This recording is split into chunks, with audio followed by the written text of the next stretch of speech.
नमस्कार दोस्तों, स्वागत है आपका स्टडी फॉर सिविल सर्विसेज में। यदि स्टडी फॉर सिविल सर्विसेज के छात्र हैं तो ये वाला टेलीग्राम जरूर ज्वाइन करके रखिए। यूट्यूब चैनल में हमारे साथ है तो भी ये वाला टेलीग्राम ज्वाइन करना बहुत ज्यादा जरूरी है। सारे नोटिफिकेशन, सारे अपडेट, सारे मोस्ट इंपोर्टेंट पिक्स, सारा रिवीजन सब कुछ यहाँ पे बताया जाता है। दोस्तों, पॉलिटी की लिस्टिंग हम लोग कवर कर रहे थे और इसमें आज देखना है ऑफिशियल लैंग्वेजेस के बारे में, यानी राजभाषा हम लोगों की कौन सी है, कहाँ से कौन से आर्टिकल में इसका प्रोविजन किया गया है। स्टार्ट करते हैं। इससे पीछे हमने बहुत सारे संवैधानिक अनुच्छेदों को देख रखा है, मतलब 1 से स्टार्ट किया था और हमारी जो यात्रा है वो 342वें तक आई थी। ढेर सारे अनुच्छेद हैं लेकिन हमने पूरा लगभग कंप्लीट किया है, थोड़ा सा बचा हुआ है। तो आइए इसे कंप्लीट करते हैं और उसके बाद आगे की जो चीज़ें हैं पॉलिटी की लिस्टिंग में उसे कवर करेंगे। देखिए, इसमें 343वां जो आर्टिकल है वहां से स्टार्ट होता है और संघ की राजभाषा क्या होगी उसका जो पूरा प्रोविजन है वो इस आर्टिकल के अंतर्गत किया गया है, official language of the union. Next 344 को देखा जाए तो राजभाषा के संबंध में आयोग और संसद की समिति यानी commission and committee of parliament on official language. इसके बाद 345 को देखा जाए तो राज्य की राजभाषा और राजभाषाएं, मतलब एक भाषा राजभाषा और उसके अलावा राजभाषाएं यानी अन्य जो मान्यता प्राप्त भाषाएं हैं उनकी बात हो रही। तो इसके बारे में जो प्रोविजन है यहाँ इसका अंग्रेजी वर्जन आप देख लीजिए, ऑफिशियल लैंग्वेज और लैंग्वेजेस ऑफ अ स्टेट। इसके बाद 346 एक राज्य और दूसरे राज्य के बीच या किसी राज्य और संघ के बीच पत्रादि की राजभाषा, पत्र व्यवहार जो होता है उसकी जो राजभाषा है उसके विषय में इसमें प्रोविजन किए गए हैं, उसे आप देख रहे हैं। यहाँ 346 है official language for communication between one state and another और बिटवीन और स्टेट एंड द यूनियन। मतलब इसमें ये कहा गया है कि एक स्टेट से दूसरे स्टेट में जो कम्युनिकेशन होता है उसके लिए कौन सी ऑफिशियल लैंग्वेज यूज़ की जाएगी, या स्टेट्स और यूनियन के बीच में जो कम्युनिकेशन होता है उसके लिए कौन सी लैंग्वेज यूज़ की जाएगी, उसका जो प्रोविजन है वो 346 में दिखाई देता है।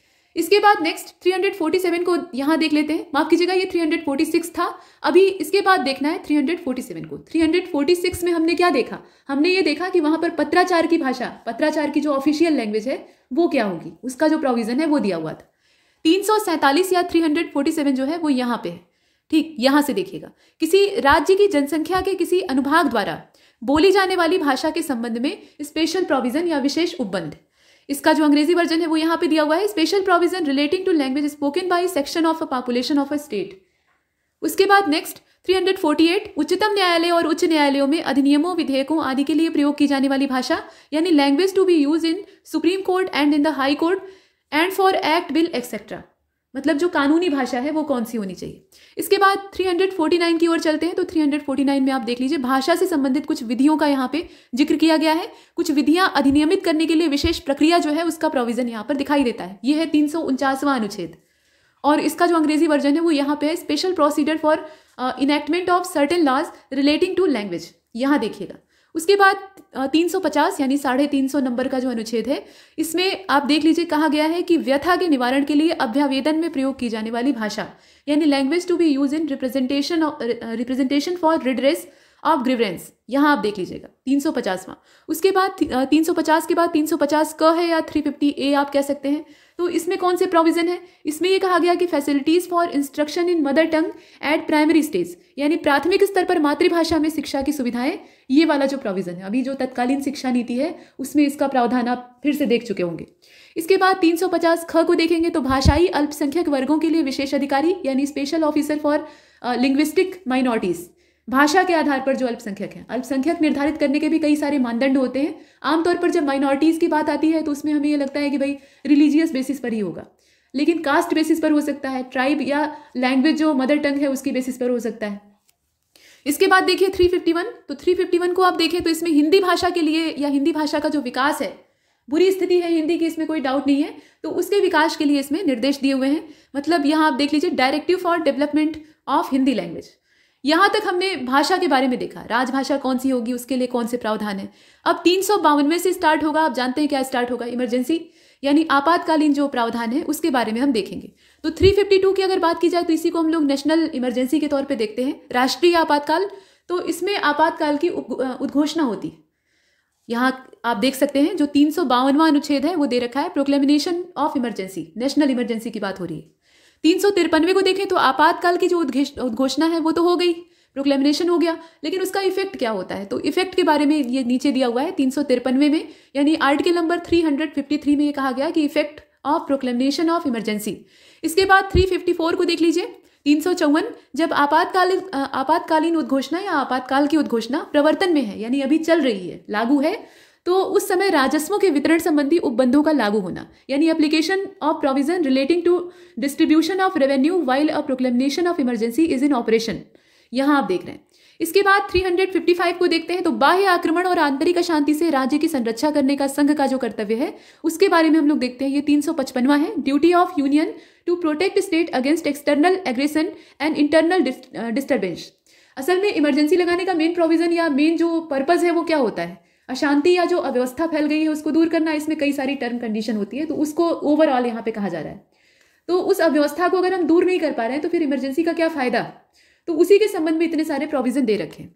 इसके बाद 356 को देखिए, राज्यों में संवैधानिक तंत्र के विफल हो जाने, संविधान की जो क्रियाविधि है, संविधान के जो नियम कायदे हैं, अगर वो विफल हो जाते हैं तो उस दशा में कौन से प्रोविजन लगेंगे उसका पूरा ब्यौरा दिया हुआ है 356वें में। यहाँ आप देख लीजिए, provision in case of failure of constitutional machine, यहाँ आप देख लीजिए कॉन्स्टिट्यूशनल मशीनरी इन स्टेट, इसे प्रेसिडेंट रूल कहा जाता है। अभी आपने ऊपर नेशनल इमरजेंसी को देखा जो कि 352 में था, और 356 को अगर आप देखें तो इसी को कहा जाता है राष्ट्रपति शासन। इसके बाद 357 को अगर देखा जाए तो इसमें अनुच्छेद 356 यानी जो राष्ट्रपति शासन वाला आर्टिकल था उसके अधीन की गई उद्घोषणा के अधीन विधायी शक्तियों का प्रयोग, मतलब जब प्रेसिडेंट रूल लग जाएगा तो उसके बाद कौन सी विधायी शक्तियां किसके पास रहेंगी, कौन उसका कैसे इस्तेमाल करेगा, ये सब जो प्रोविजन है वो अगले वाले आर्टिकल यानी 357 में दिखाई देते हैं। Exercise of legislative power under proclamation issued under article 356। इसके बाद आप 358 को देखिए, आपातकाल के दौरान अनुच्छेद 19 के उपबंधों का निलंबन, अभिव्यक्ति की आज़ादी।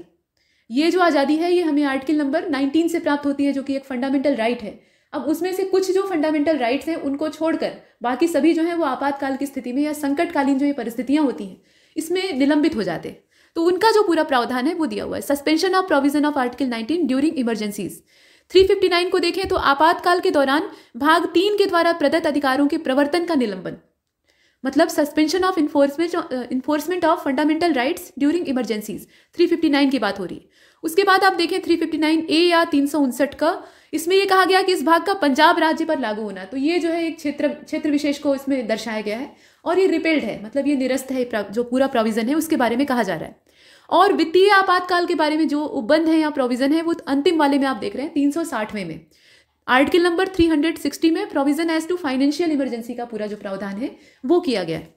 इसके बाद विविध प्रावधान हम लोग देखेंगे, यानी मिसलेनियस प्रोविजंस के बारे में बात हो रही है। तो 361 में चलते हैं। आर्टिकल नंबर 361 की अगर बात करें तो राष्ट्रपति और राज्यपालों और राज प्रमुखों का संरक्षण, यानी protection of president and governors and Raj Pramukh, ठीक, ये जो प्रोटेक्शन की बात हो रही है उसके बारे में जो प्रावधान है या प्रोविजन है वो 361 में दिखाई देते हैं।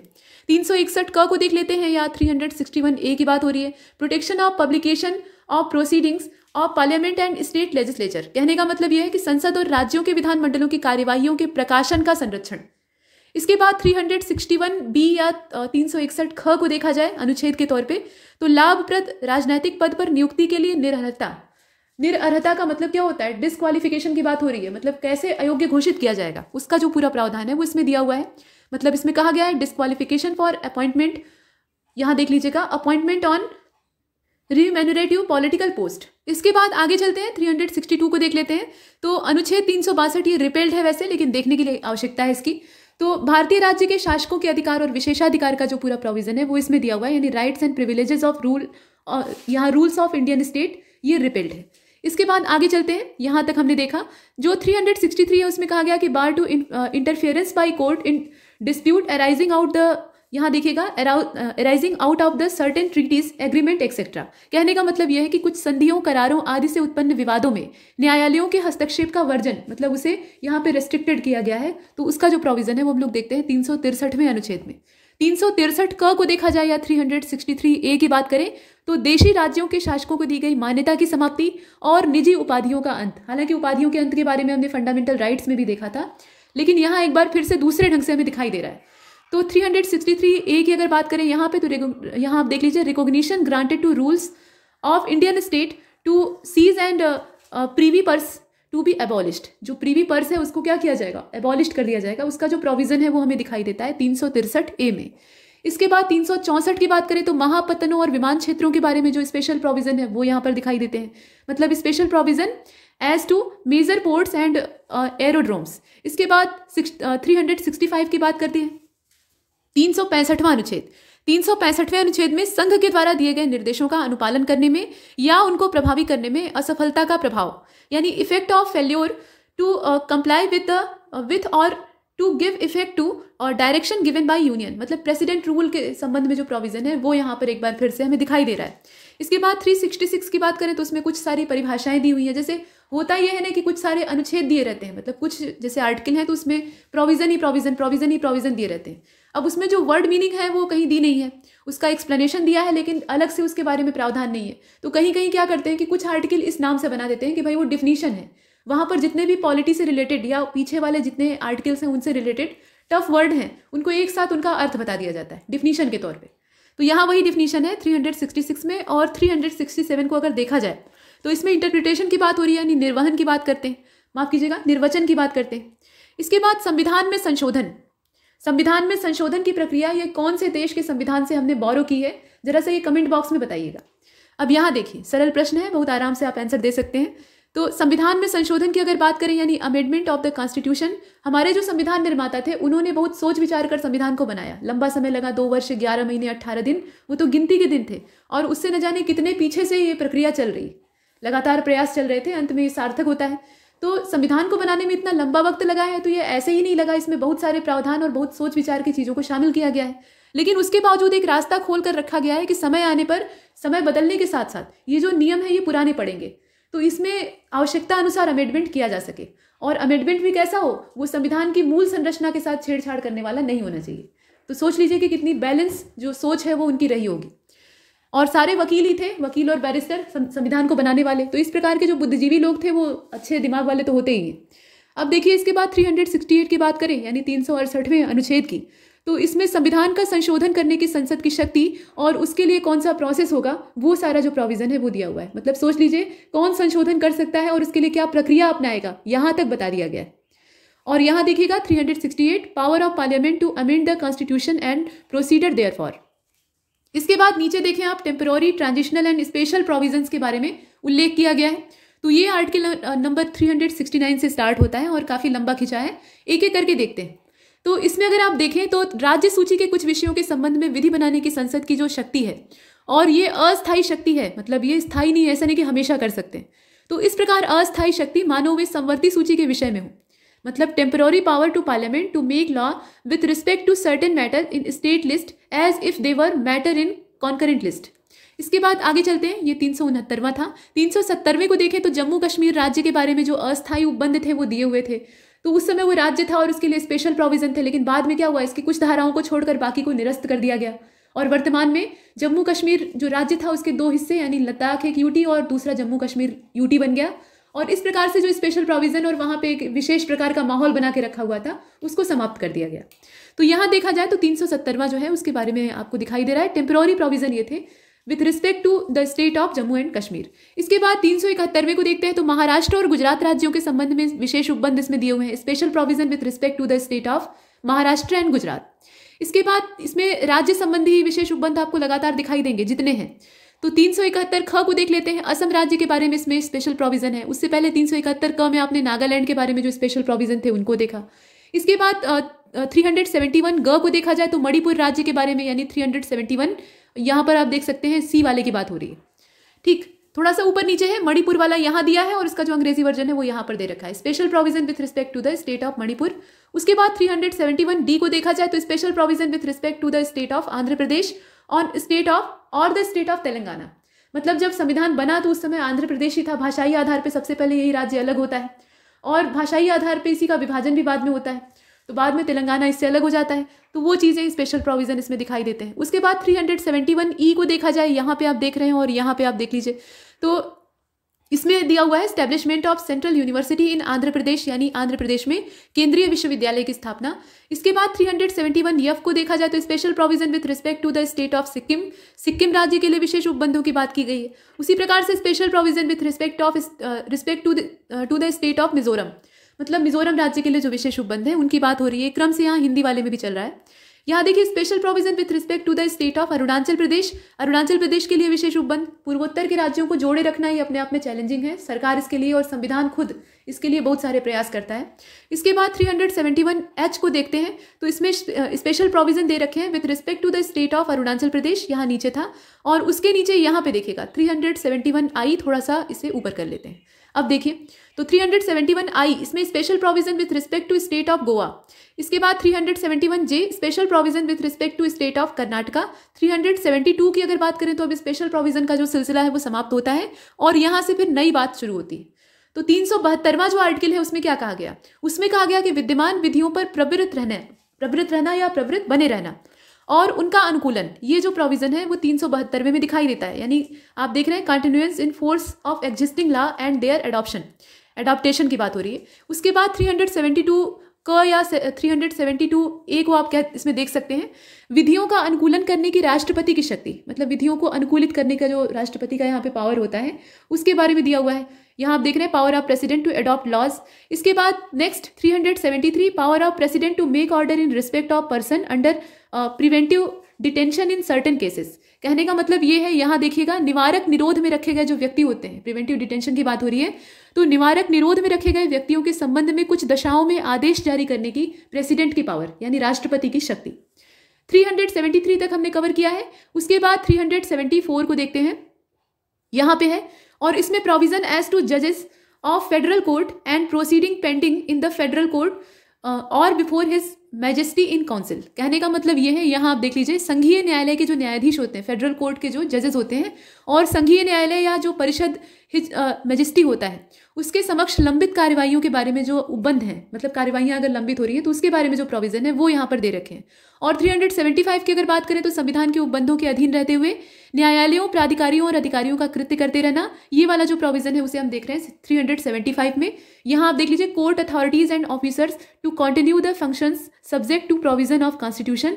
उसके बाद 376 को अगर देखा जाए तो 376वें में कहा गया कि उच्च न्यायालय के न्यायाधीशों के बारे में विशेष उपबंध है, मतलब सुप्रीम कोर्ट के जो माफ कीजिएगा जो हाई कोर्ट के जजेस हैं उनके बारे में स्पेशल प्रोविजन है। उसके बाद 377 को अगर देखा जाए तो provision as to controller and auditor general of India, ये वाला जो प्रोविजन है मतलब महालेखा परीक्षक आदि के बारे में जो उपबंध है। इसके बाद लोक सेवा आयोग जो है यानी पब्लिक सर्विस कमीशन, उसके बारे में प्रोविजन ये 378 में दे रखे हैं। 378A को अगर आप देखेंगे तो इसमें आंध्र प्रदेश विधानसभा की अवधि के बारे में स्पेशल प्रोविजन है, हम यहाँ की बात कर रहे हैं। उसके बाद प्रांतीय संसद और उसके अध्यक्ष उपाध्यक्ष से संबंधित जो प्रावधान है इनको रिपेल्ड कर दिया गया है, तो इसे आप देखेंगे 379 में। यहाँ कहा गया है ना provision as to provisional parliament and the speaker and deputy speaker thereof, ये रिपेल्ड है। और उसके नीचे वाले भी 2 रिपेल्ड हैं, उनको भी देख लेते हैं। 2 नहीं बल्कि बहुत सारे हैं, वो एक लाइन से हैं। राष्ट्रपति से संबंधित स्पेशल प्रोविजन ये 380 में था और इसे भी निरस्त कर दिया गया है। उसके बाद राष्ट्रपति की जो मंत्रिपरिषद होती है उससे संबंधित जो स्पेशल प्रोविजन है यानी council of minister of president, उसको भी रिपेल्ड कर दिया गया है। उसके बाद नेक्स्ट तो यहाँ आप देख रहे हैं provision as to provisional legislature for state in part A of first schedule, मतलब फर्स्ट शेड्यूल जो है पहली अनुसूची उसका जो पार्ट ए है उसके अंतर्गत जो प्रोविजन है, अब ये भी रिपेल्ड है 382। 383 को अगर आप देखें तो provision as to governor of provinces, इसे भी रिपेल्ड कर दिया गया है। 384 की अगर बात करें तो council of minister of governor, जैसे पीछे राष्ट्रपति वाली काउंसिल थी वैसे ही, तो इसको भी रिपेल्ड कर दिया गया है। यहाँ आप एक क्रम से सब रिपेल्ड वाले देख रहे हैं। इसके बाद आगे बढ़ते हैं तो यहाँ आप देखिए provision as to provisional legislature in state in part B of first schedule, ये भी रिपेल्ड है। Council of minister for state in part B of first schedule, ये भी रिपेल्ड है। जितने हैं वो सब रिपेल्ड है लाइन से। उसके बाद 387 को आप देखें special provision as to determination of population for the purposes of certain election, ये रिपेल्ड है। 388 को देखिएगा प्रोविजन एज टू फिटिंग, यहाँ माफ कीजिएगा provision as to filling of casual vacancies in the provisional parliament and provisional legislature of the state, और ये भी रिपेल्ड है, ये भी रिपेल्ड है। इसके बारे में यहाँ पर दिया हुआ है। तो हमने 388 तक देखा है यानी यहाँ तक। उसके बाद 389 से आगे का कवर करते हैं। तो 389 में आप देख रहे हैं डोमिनियन विधायिका तथा प्रांतों और भारतीय राज्यों के विधायिकाओं में लंबित विधेयकों से संबंधित प्रावधान, और इसको भी निरस्त कर दिया गया यानी provision as to bill pending in dominion legislature and in the legislature of provinces.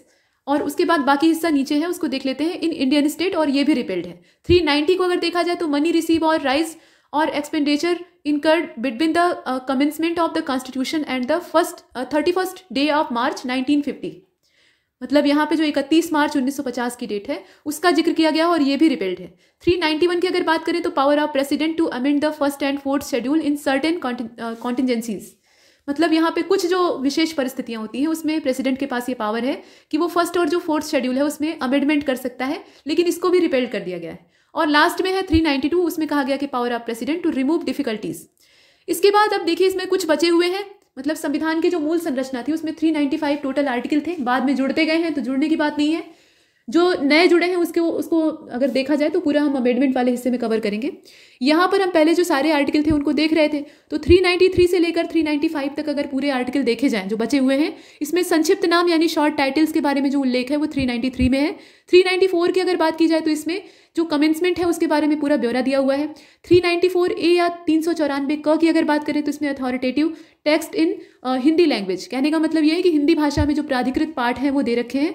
और लास्ट में जो निरस्त वाला हिस्सा है वो दिया हुआ है, तो इसमें आप देख रहे हैं 395। यहाँ तक हमने देखा। अब इसके बाद नीचे जो अगला मुद्दा स्टार्ट होता है वो ये है कि संघ सूची, राज्य सूची और संवर्ती सूची, इसके अंतर्गत कौन से विषय आते हैं। जब इनका मूल स्वरूप बना था, जब ये बनी थी, तो उस समय इनके अंदर कितने सब्जेक्ट थे, कौन कौन से थे, वो वाला मुद्दा है। और बाद में कौन कौन से जुड़े हैं, वर्तमान में कितने हैं, ये सब जानने की आवश्यकता है। संघ सूची जो होती है उसमें पूरे जितने भी मैटर होते हैं उस पर कानून बनाना या उससे संबंधित जो चीज़ें होती हैं उसको हैंडल करना ये केंद्र सरकार का उत्तरदायित्व होता है, और राज्य वाले में राज्य सरकार का होता है। जो कॉन्करेंट लिस्ट या संवर्ती सूची होती है उसके मामलों में दोनों का हस्तक्षेप होता है, मतलब केंद्र का भी होता है और राज्य का भी होता है। तो यही मेन बात है, लेकिन इसके अंतर्गत विषय कौन कौन से हैं वो पूरी फौज है, इस पूरी सेना को आपको देखना ही पड़ेगा। तो ये सब होगा अगले लेक्चर में। इसमें इतना ही, तब तक के लिए नमस्कार।